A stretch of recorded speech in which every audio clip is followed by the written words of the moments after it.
Welcome to Supply Chain Insights webinar, Risk Management, Should You Sleep at Night? I'm Allison Crawford, and I'll be your host for today's webinar. Risks are higher in a global supply chain. To deal with these potential hazards, risk management has evolved beyond dealing with an issue when it's about to happen to focus on prevention, early sensing, and coordinated execution to respond to an event.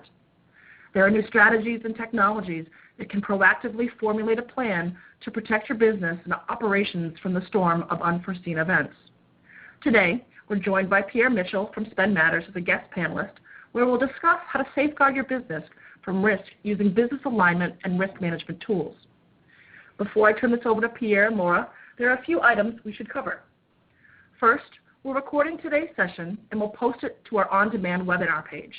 You can visit our website to listen to this or any of the other webinars. Second, we'll send out the slides to everyone registered within 24 hours of the conclusion of the webinar. We encourage you to share these slides with others in your organization, and if you have questions, reach out to Laura or myself to set up discussion.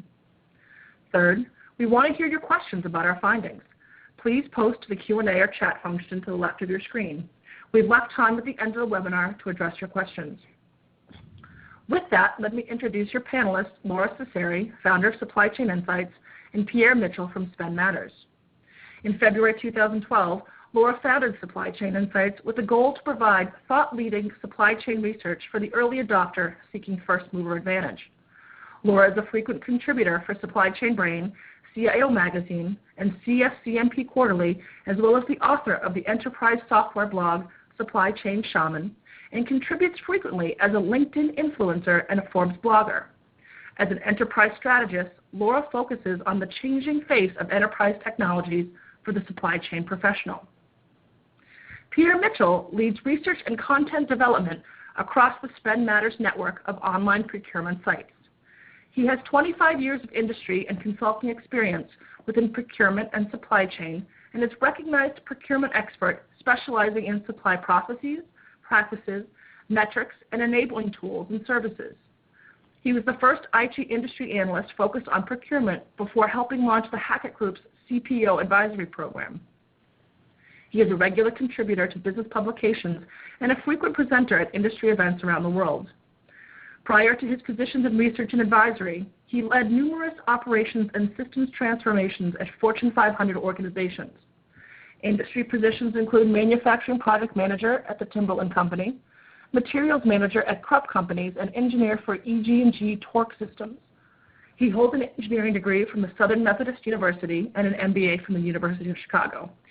So we've got a really great panel for you here today, so without further ado, let me hand this over to Laura and Pierre. Laura? Well, thank you so much, Allison. And Pierre, let's get started. So Pierre, recently we did a study on risk management, and the definition that we used was the proactive identification and assessment of potential risks to the supply chain, as well as the development of strategies to avoid these risks. Now today what we're going to do is we're going to review the results of the study, and then Pierre and I are going to chat about the results. So Pierre, when you look at this definition, how does that fit for what you see is happening in the industry? Well, I think it's spot on, and although one of the things I think is interesting is on the second statement.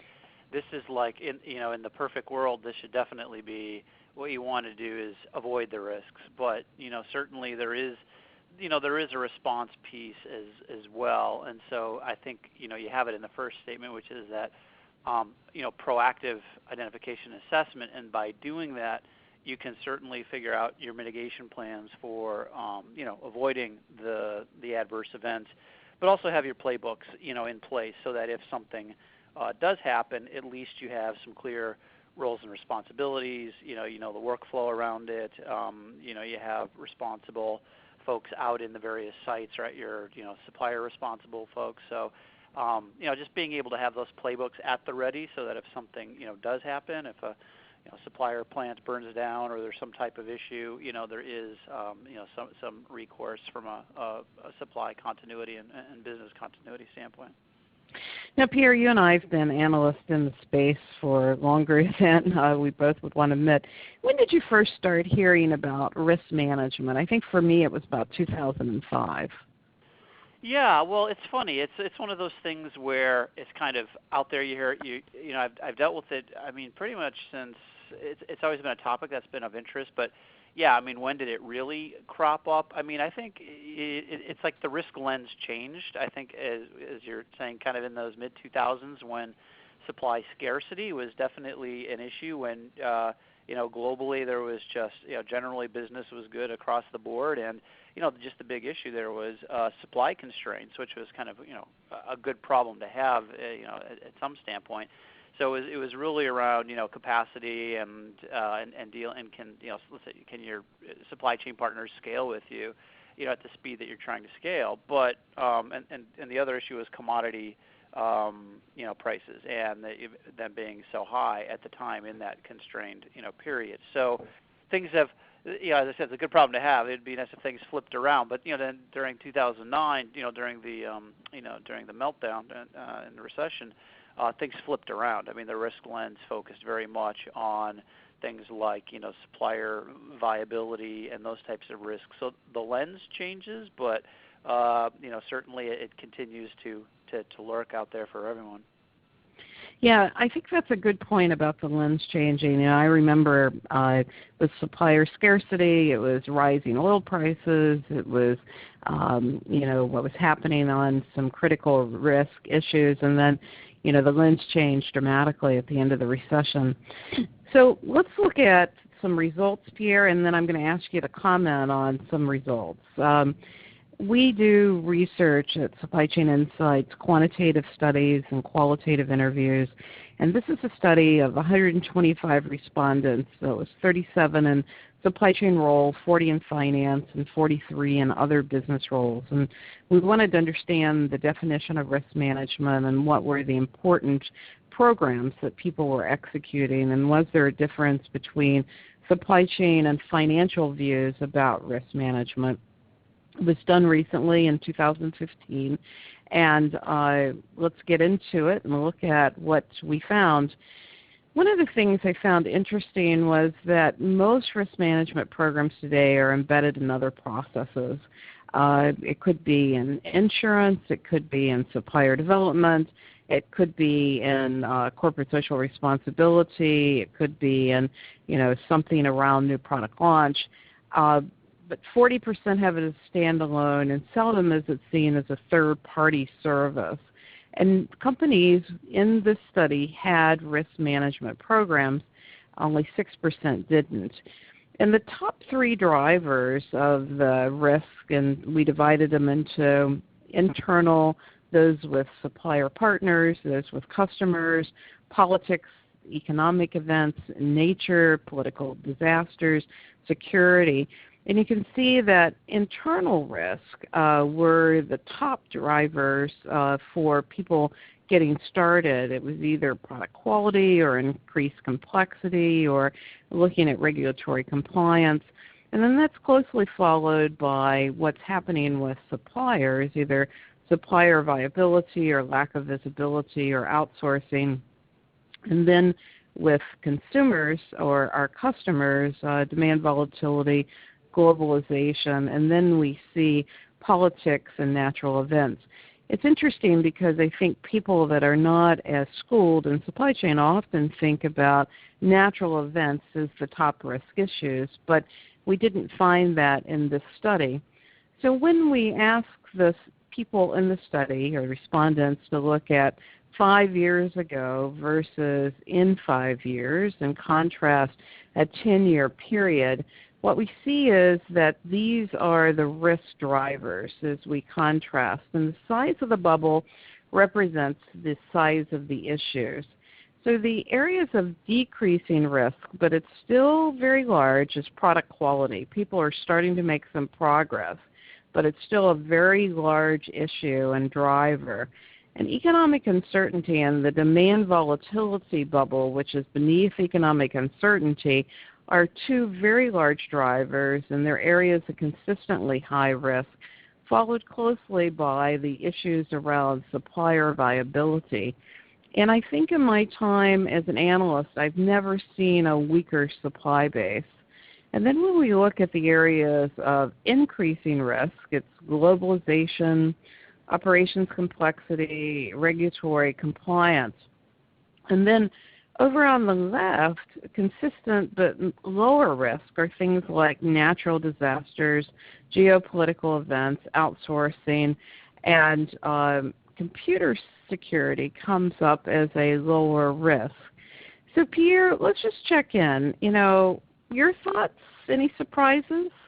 Yeah, I think that one of the things that you said, which was kind of maybe key to unlocking some of this, was kind of the frequency versus impact. And I think one of the biggest things you see is when you have a higher frequency of these adverse events, and that adverse event could just really mean I'm having to reject a product because of product quality, or I'm having trouble getting visibility and monitoring my shipments across my global supply chain. So trying to get to see further into my supply base, but having that be very difficult. The frequency of events is kind of makes it much more apparent in folks' minds what the issues are. You still have to plan for the less frequency, high impact types of issues around natural disasters and those types of risks, but certainly front of mind is just the day-to-day issues that folks are having around I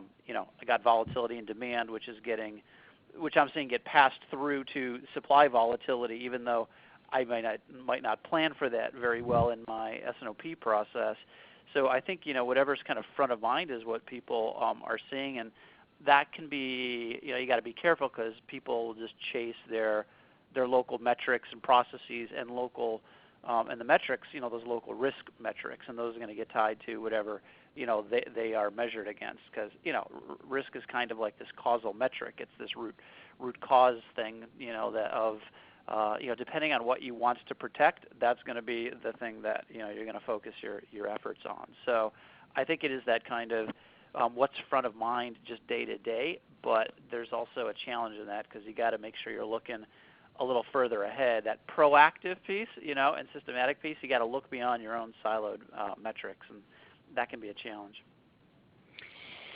Absolutely. And, when people are looking at what to do about it, one of the issues is supplier viability and also reducing the impact of material events. And we were looking in this assessment, and I like your discussion about frequency versus impact. And we ask about material events, which is something that is so large that it has to be recognized on the balance sheet. And so the average company in this study had 3 issues on average. 70% had some disruption.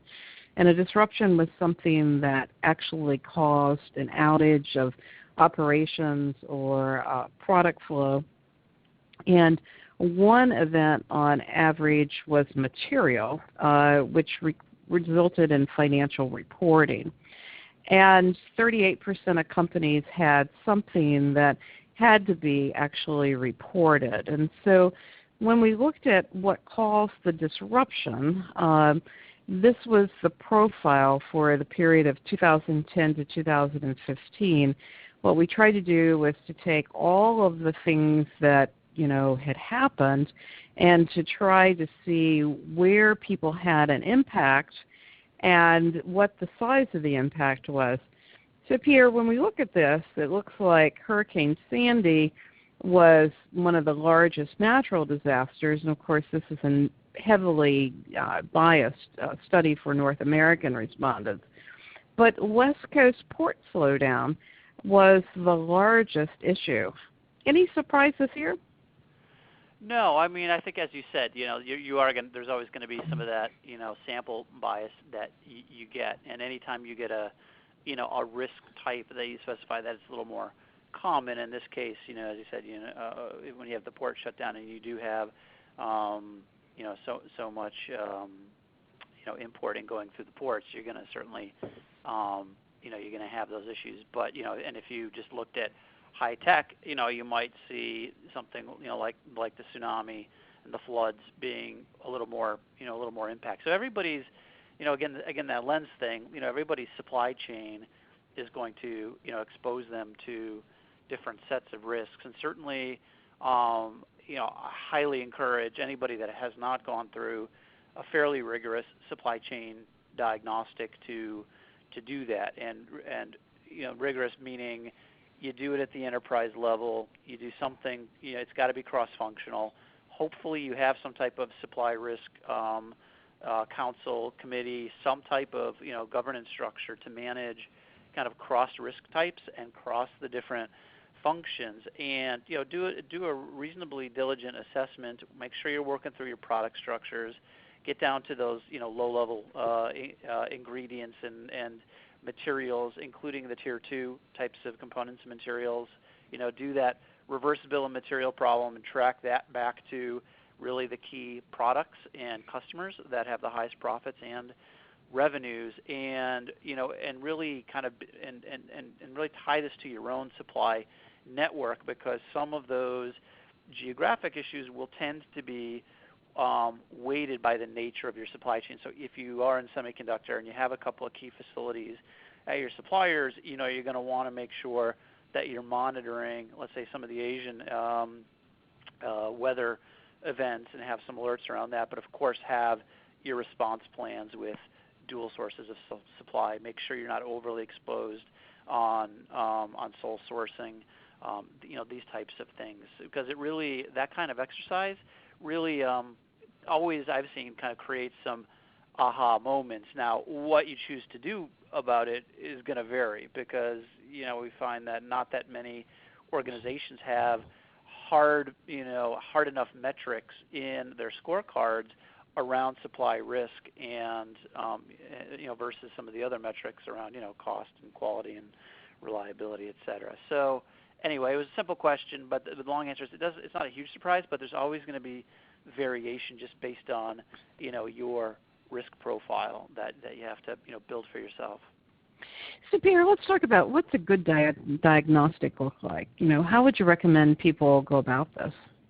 Well, a couple things is there's certainly some kind of playbooks and some things you can kind of do, just find out through research organizations like yourself or or our company and others. So I mean there is kind of the do-it-yourself kind of model, but certainly at a minimum do some peer networking and benchmark with your peers, and also do consider using third parties that build have kind of toolkits that they use and tools to kind of go in and do these types of analytics, where basically the risk types are modeled up front. There's templates that you can use. There's some benchmarking data sources that they use. So, and it can come depending. You don't have to kind of do it as one.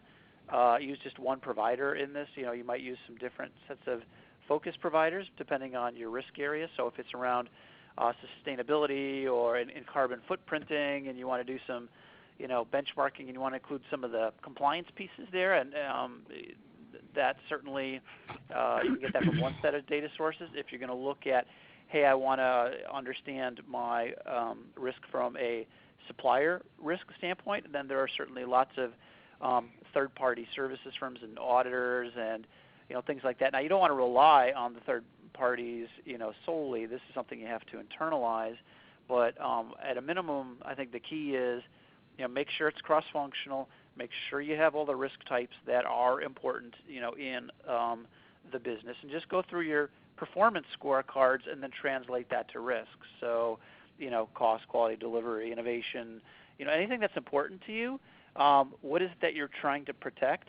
Make sure you have those risk types in the diagnostic, in this cross-functional diagnostic, and then from there, do the 80-20. Don't kill yourself on the level of detail. I find that the level of navel gazing or inactivity is directly proportional to the number of engineers in the company. So you got to make sure you don't grind down too much into the details, but go through that, go at least out one tier, and work with your sites and the folks who will tell you, and actually do a lot of internal surveying and say, where do you see the risks in the supply chain, and make sure you're picking that kind of qualitative response into it. And because if there's an engineer saying, hey, I'm worried about this supplier or my supplier's supplier in this particular material, we'll call it unobtainium, if there's some type of issue, you really want to make sure that you capture that, and if you can,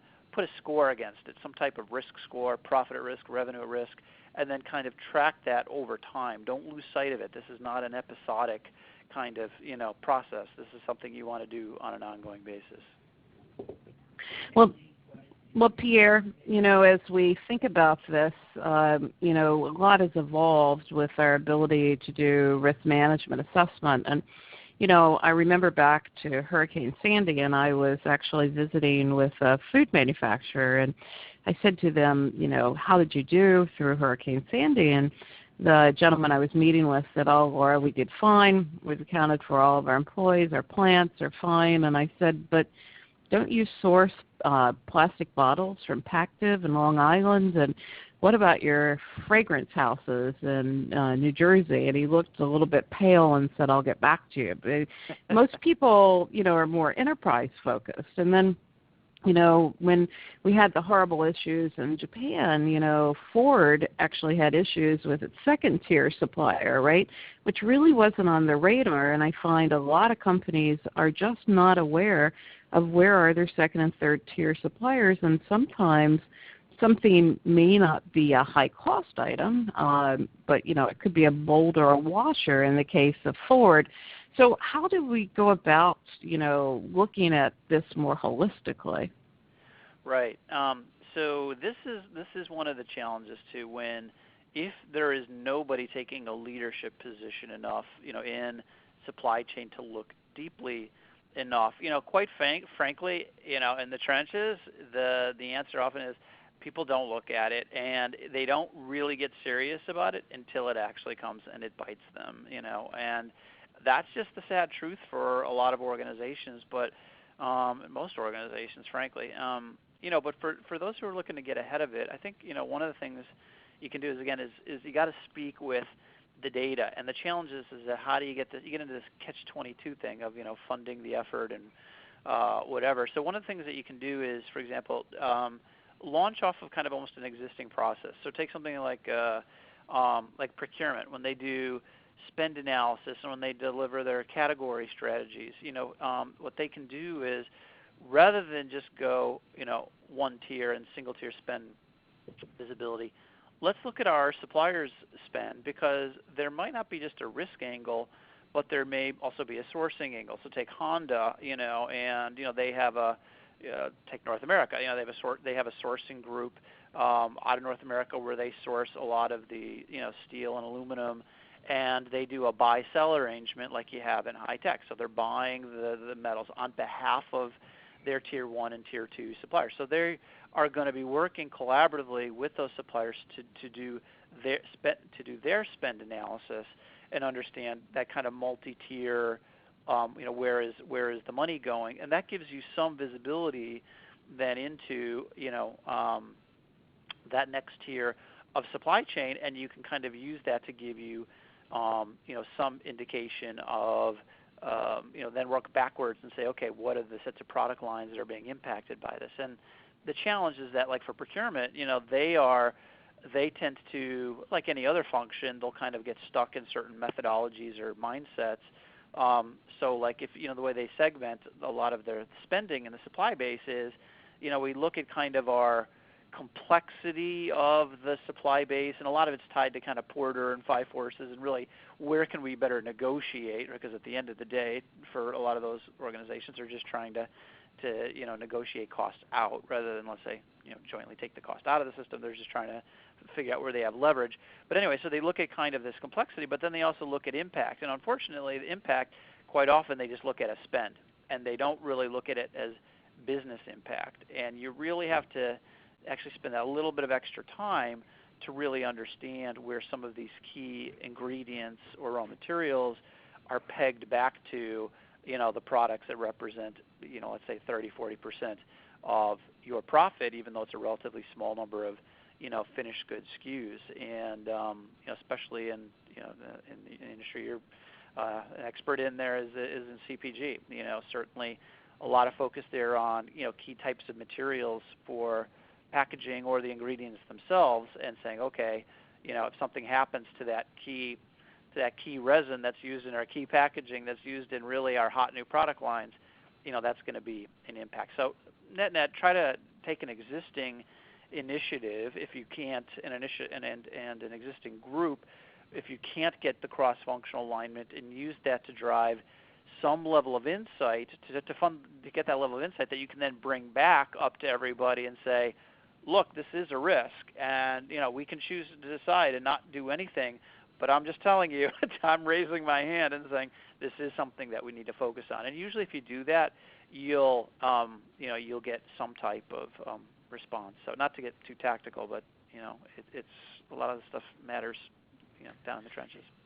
Yeah, well, and the trenches is really where it comes to light, right? And so let's move on. So when we look at the top risk drivers, demand volatility is one of the top drivers of risk. And when we look at the forecastability of products, can we forecast a product? It's deteriorating. It's not as easy to forecast, and many people are looking at new techniques, and our ability to bring a forecast to the supplier base is pretty poor right now, and also supplier volatility.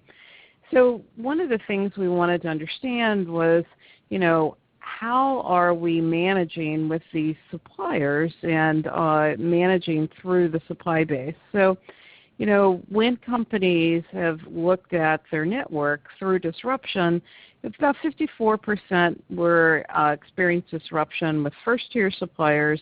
48% was really experiencing through the extended supply base. And so thinking about the impact, as Pierre was saying, is really important. Now, sometimes it could be financial risk of first and second tier suppliers. And so one of the things we wanted to know was, are people monitoring supplier health? And, we see 61% of companies monitoring supplier health of their first tier suppliers and 32% monitoring the supplier health of their second tier suppliers or their extended tier suppliers. And this concept around supplier monitoring is fairly new, but one that is evolving, and I see people that have deep supplier development programs doing a lot of work in this area. Pierre, your thoughts here on supplier development, supplier sensing? Yeah, sure. This is a great topic, and it's really a challenge because it's easy to say, well, I'm going to work with my most strategic suppliers and have strategic supplier collaboration with those folks that are representing, again, X amount of the spend, or really are super strategics. But as we get down into those that the spend is not as great, but you have some of these materials and components that do represent risk, and hopefully you've identified those as well and are actively managing those.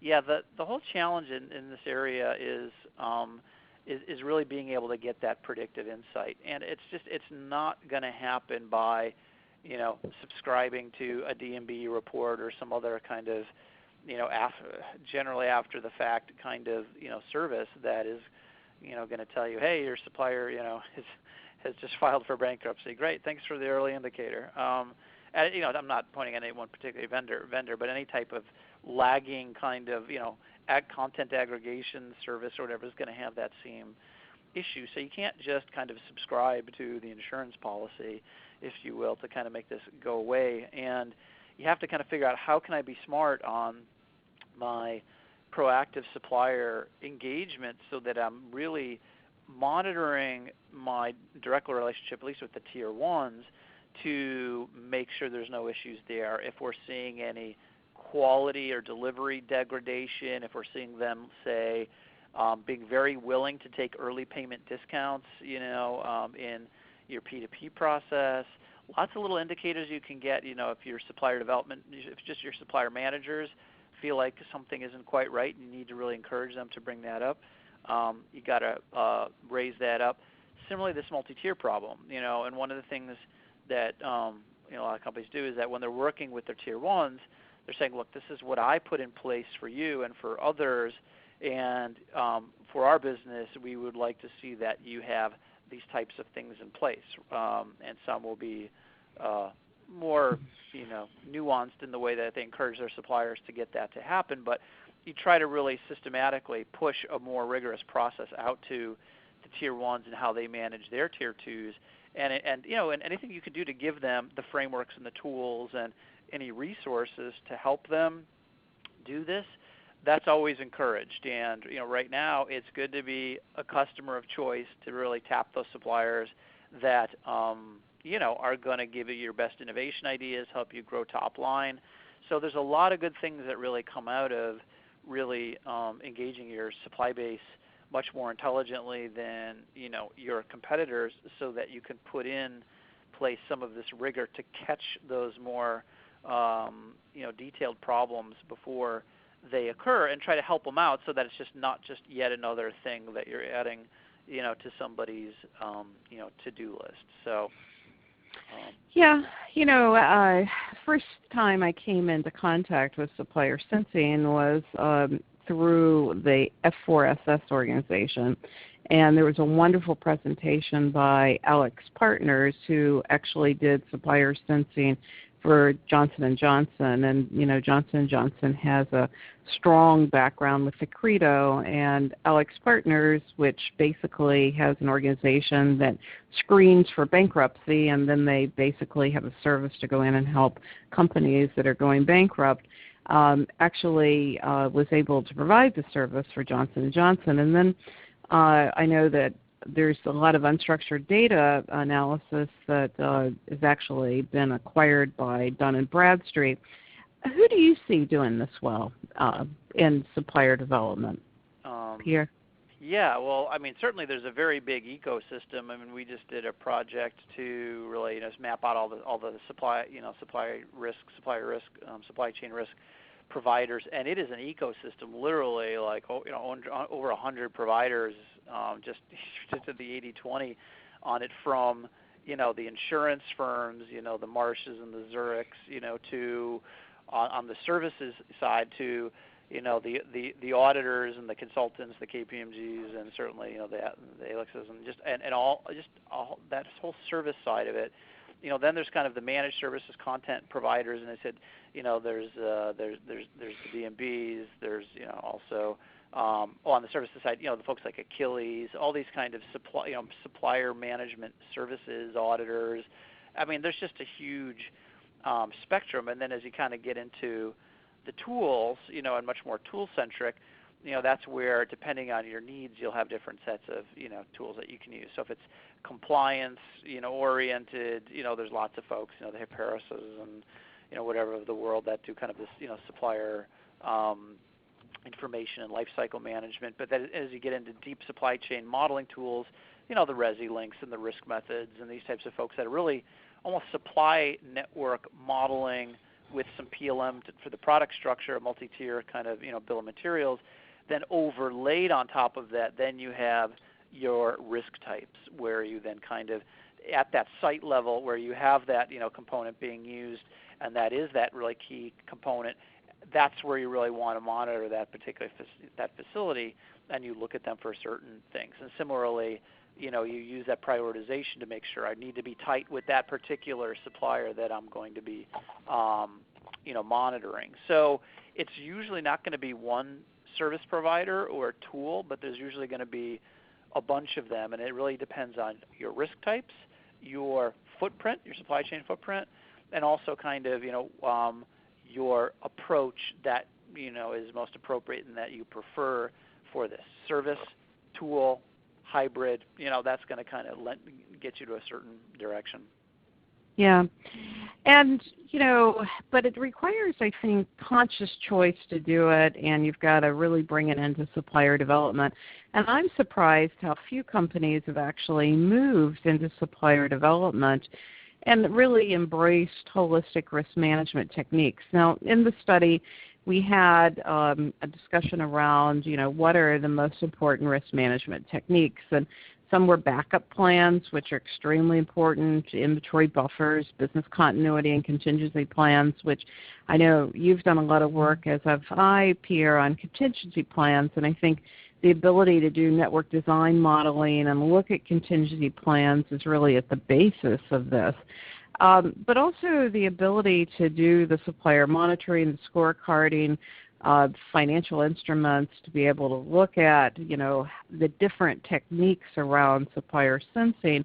But more importantly, because risk is going to happen, and the personnel training to know what to do. And I find that often it's clear leadership. If there's going to be an issue, who's in charge and what are the procedures and the drills and the practices to be sure that companies know what to do when a risk happens.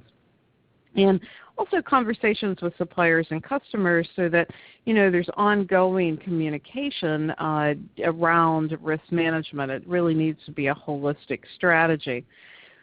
So in our survey, what we wanted to know was those that feel that they do risk management well versus those that felt that they didn't do it well. We wanted to look at, what the characteristics were. And first of all, the larger companies tend to do it better than the smaller companies. Those that have done it better have actually experienced more disruption, so they've had to basically embrace these strategies. We find this often in high-tech companies that have had issues in outsourcing in Asia, or in apparel where they've had fair labor issues. And it becomes more of a DNA. It's the focus of the leadership team. It's the evolution of an existing program like corporate social responsibility. And today, most of the work has been really focused on first tier. So, Pierre, when you think about, who does it best, and you think about the profile, how does this match up for you? Oh, I think it's a great kind of, state of the state. And I think your point that you made before around, and just this whole analysis of tying, what are the companies that tend to do things well? I mean, it's such a huge multivariate problem between practices and problems. This is why, you're going to find that the great companies tend to do a lot of things great. It's not just that they're, mashing through best practices. It's the fact that, they have better governance structures, better accountability, better cross-functional teaming, better, systems. It's just all the little things that you do that collect over time. And it's funny that whole issue on, what are the biggest risks or, that are out there. It's like there's almost kind of something that lurks in the background, which is what kind of caused all these risks in the first place. And that whole issue around, the supplier issues and supplier viability, and part of it is if you have decades of systematically creating a brittle supply chain because you've been very low-cost focused and really kind of built yourself a portfolio of suppliers and extended supply chains that have been focused on low cost but not on resiliency and flexibility and innovation, that's a challenge, because you're going to have to really kind of shift your supply chain over time to just manage them better and to build a supply base that has that kind of innovation and flexibility and resiliency built in. So accountability is a big issue, and that talent issue that you mentioned is part and parcel of that. So look at a company like Dow.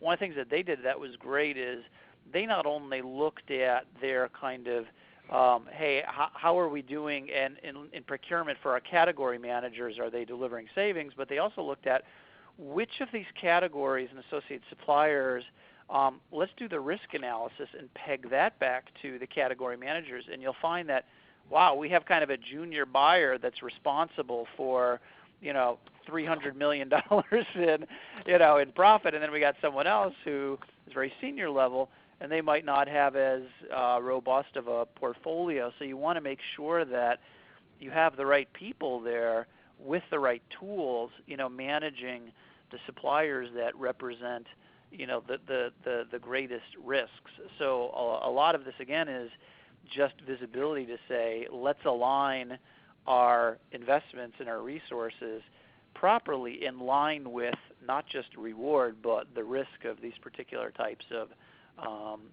supply and suppliers. So when I think about risk management and who does it well, I think about Cisco Systems and the things that they've done around mapping, I think about Intel and the wonderful work they've done on supplier development, the fact that they were able to go into the Japanese disaster and save their supply base. I think about Seagate's work versus Western Digital's approach on supplier development. I think about Johnson & Johnson and their work around supplier sensing. Who do you think of, Pierre? Well, I think you certainly got, high tech for sure is because just of the inherent nature of their supply chain. I know it's a bit ironic to call them out, but certainly in automotive, there are companies that that deal with some of this. Well, you mentioned Ford, but they in the sense that very complex products, very global supply chains. Anyone that has that is going to tend to deal with this. Well, pharmaceutical companies actually do some pieces of this well for particular key ingredients and key molecules. They are focusing on this kind of strategic third-party management very well, and they're going to do it both from a risk and from a reward standpoint. So take an Eli Lilly with some stuff they do around supplier innovation and whatnot. So pharma is a good example. CPG certainly is a good example from, let's say, some of the particularly in the food and beverage area around commodity management and commodity risk management. So it's interesting that different industries will light up different risk types that they tend to then have to be really good at managing. Similarly, any kind of chemicals or oil and gas are going to be good on the commodity side. Also going to be very good on how do we manage risk from a asset-based standpoint and making sure that the suppliers, anybody coming onto that site is going to be well qualified and well trained, but also obviously on the commodity side they're very strong as well. So every industry has its own lens, but probably I'd say high tech, as you said, overall is probably the best bellwether industry for some of these examples. And Cisco, for sure, I'd say is probably the most advanced that I've seen. So Pierre, closing thoughts? What would we like to leave the audience with today? Well, I think maybe the one thing is anything I know the visibility is the thing we keep coming back on, and that's certainly an important one. And I think it's okay to have some level of inside out. So, for example, if you are just willy-nilly having different functions, hitting up your suppliers with different risk and compliance initiatives, get that under control and use that pain point as the organizational judo to say, look, we need to coordinate with our suppliers in as coherent of a fashion, or at least one quarter of a coherent fashion as we communicate with our customers. Let's use that to kind of manage our suppliers better. So this inside-out issue, or using a particular adverse event, if you get a 483, if you're issued that in pharma, because of a non-compliant finding or whatever, great. Use that as a way to really use that visibility to bring light to it. But ultimately, as you always like to say, it's outside in. So at some point, it's not just taking our S&OP and taking a supply plan and passing on volumes and variability out to our suppliers, but also bringing not just the demand sensing, but as you said, the supply sensing, and bringing that information in, not just to size safety stocks for volatility, but more proactively to be able to listen to them and tie that into existing processes if you can. But if you can't, use visibility to say we are at risk, and I said my piece, and if something happens, it's on your watch. I brought it up, to just bring that visibility. And if you do it, usually you can have some favorable impact to mitigate these things. Right. Yeah, so I think, your point around holistic, making sure you've done your due diligence, and looking at the supplier base, looking at your risk management practices with employees, and I think, bringing it into your supplier development base and really working it. So, Allison, with that, what questions do we have from the audience? Hi, great, Laura. We've got quite a few questions, actually. The first one we had was a lot around the supplier sensing. So the first question is, are you surprised by the results on supplier sensing, and how do people get started in this area? it for Pierre or myself, Allison? I think actually it's a big question. I think I'd actually like both of you to take a stab at it. Pierre, why don't you go first? Sure. I'll pick just a client, a company I was talking to, and this was in, their context was different, but they were looking for, they have a supplier risk monitoring capability that they put in place, and IT risk and information risk and suppliers who are touching their systems is very important to them. So they were using kind of a big data platform called Rage Frameworks, but there's lots of different solutions that are out there to really monitor all this kind of unstructured kind of text to make sure that at least they are getting, it's kind of the shotgun approach, but they are getting a lot of these listening things that are happening and sending them some information around a particular risk index, or there's a score that they associate with it. And D&B is kind of does this all, but they're slowly improving here, but they've been a bit behind the scenes. But anyway, so they were using this kind of monitoring service, but they then really cross-referenced that monitoring to their existing kind of supplier management process and scorecard. So here again is where you want to map the internal monitoring to the external monitoring and bring those things together, because really you need to have both, because otherwise you just get a bunch of false positives on one side, or you get a bunch of, hey, things look good with my tier 1, but you don't see what's happening kind of at that tier 2 level, or just things that you're not aware of that frankly your supplier might be hiding from you. So you need to use the tools, and there's a lot of big data and analytic tools that are coming out there, but again, process-wise, you got to marry that to an internal process. Does that help, Allison? It does. Laura, did you want to take a stab at it, or you want to move on to the next question?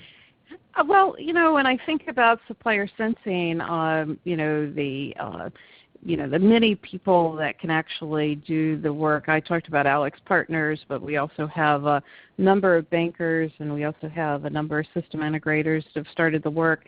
But what's, I think, important is to build it into a systemic process for supplier sensing, and to make it actually actionable at a supplier development work. And it may sound simple, but I think it comes down to supplier development to help a supplier versus this more of a stick approach that we typically have in supplier issues.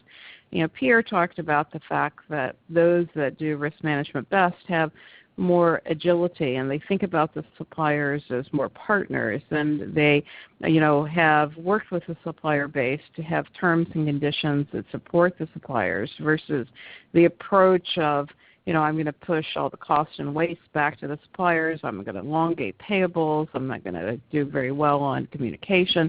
And it's those kinds of supply chains that end up with a lot of problems when there's a natural disaster or a risk issue. Yeah, I'll just add one more quick point. This issue on just how you measure your suppliers is just one of these simple things that you can do. If you want innovation, if you're, the CEO wants innovation, I want top line. Head of supply chain is going to say, yeah, I absolutely need to kind of, pick my innovative suppliers, and how do I collaborate with them through, early supplier involvement and, these types of new product development, programs. Great, ideation, all these kind of things. But do we actually extend that out and actually measure our suppliers formally on innovation and on risk management? And risk management is weird because it's not just its own measurement category, but ultimately I would say it's what do you want to protect. So whatever your scorecard is for your suppliers, and it's okay to have quality and cost and all these things, but great, what's the causal metric that you're going to use, those factors that are going to help protect those metrics and make sure they perform well? This is where, as Laura's saying, you have to kind of work collaboratively with the suppliers to make sure that their processes are capable, they're doing things that what they need to do to hit on those scorecards. Because if you're not setting them up for success, you're not going to get there. So you got to make sure that your scorecard is balanced, that you use to measure your suppliers, and then make sure that you are appropriately collaborative to make sure that you're hitting that balanced scorecard, if you will. So Pierre, one of the things that I've heard during this presentation is that this is still fairly new, that the supplier sensing and monitoring is still new. And so an obvious question would be, when you're monitoring the suppliers, what are the metrics? Because we talk a lot about you should measure metrics and should monitor these things, but what are the metrics actually they should be looking at, and how does a company engage with a supplier when they find they're falling behind or they're in poor health? Well, I mean, I'll take a start. I mean, again, it depends on the type of metric that you're looking at. So in automotive, where and high tech as well, whenever you have product quality that has to be specified really, really stringently, really tightly, you're going to make sure that the process capability management system that you have with your suppliers is rigorous. So this is where the best companies like the Hondas and Toyotas, they're treating their supplier sites basically like their own sites, which is very smart, right? Because they're really investing in this, right? They have entire supplier development teams and supplier quality teams that they go out and the master black belts. They're going out to those supplier sites. They're walking through their facilities. They're basically doing like what a consulting company would do, doing a diagnostic, doing some clean sheet costing, just eradicating all the waste there. But what they're also doing is working on the process capability side and making sure that they are designing the quality into the supplier's system to make sure that the process is capable of delivering the quality that's going to be coming out. So that's that's on the quality metric side. So depending on which of your performance metrics are most important, that's where you want to kind of proactively put in the supplier monitoring. And this is where you need multiple techniques. It's fine to have the shotgun kind of big data supplier sensing, but also you want to have just say really well-designed monitoring systems and scorecarding systems and things like this to just really track that at the operational level. And you put in those alerts and trends to say, hey, something is going out of, let's say, tolerance with a certain piece of equipment. It can be something as mundane as that, or a carrier is not performing as well in certain lanes. I want to be able to see that as well because maybe there's an issue there. There's just not capacity or whatever. So each metric is going to have its own set of associated kind of monitoring and sensing capabilities that needs to be kind of tuned to the nature of that metric and the risk type, not just the shotgun is fine as kind of an overlay on top of some of the more focused things, but you do need to have a combination of those things. Great. So we have another question that just came in about the port issues. And so what do you guys think are the answers for the port issues and the impact that it had on supply chain? Well, Pierre, I'll take a stab at this. I think working closely with third-party logistics providers or your freight forwarders to be sure that you've got clear alternatives and sensing port issues, and when port issues happen, being sure that you've spread the inbound or the exports from just not one port but to multiple ports, and actually spending time in sensing. And when a port issue happens, to have alternative freight options like air freight to be able to move to quickly. That's my thought. Pierre? Yeah, I mean, I was pretty much say the same thing. And I think it is important if you are going to use different modes and use different ports that it's okay to have a little bit of if you can have some of your mix just going through those channels. Obviously you don't want to put too much through those channels, but if you can have just some experience moving it through those alternate parts of the network, it's good to do it so you're not kind of doing it for the first time. And also you want to be, this is where if you do have some better sensing and, as you're working with your carriers to let you know that these things are cropping up, to kind of be the first one to be able to, not to be the, I know, kind of self-fulfilling prophecy on the bullwhip, but if you can respond to this a little bit more quickly than the others, then you can kind of get your stuff kind of first in line in the alternate points. So just making sure that you test out some of these alternate modes and parts of the network is always a good idea. We had another question come in about justifying investment and how people should go about in their organizations justifying investment in a risk management program. Well, Alison, I know we're getting short on time. I'm just going to sum it up as, the material events, and, you can't afford not to. Pierre? Bring in your auditor and have them that they have really good supply chain risk advisory services and not just the financial side, because it's quite often going to be much more impactful when your auditor says that you are at risk and your business continuity plans are not really up to snuff with the industry. Sometimes can have a little more impact than you yelling from below in the organization chart. Excellent. So, Alison, I know that we're out of time today. Unfortunately, maybe we can get to the rest of the questions in a follow-up if we could do that. Yeah, absolutely. So what I'll do now is I'd like to wrap it up. So I want to thank you, Laura and Pierre, for your time today. And I want to thank everyone that was able to join us. For those, as Laura said, for those questions that we have not answered, I'm going to send out answers to you guys in emails.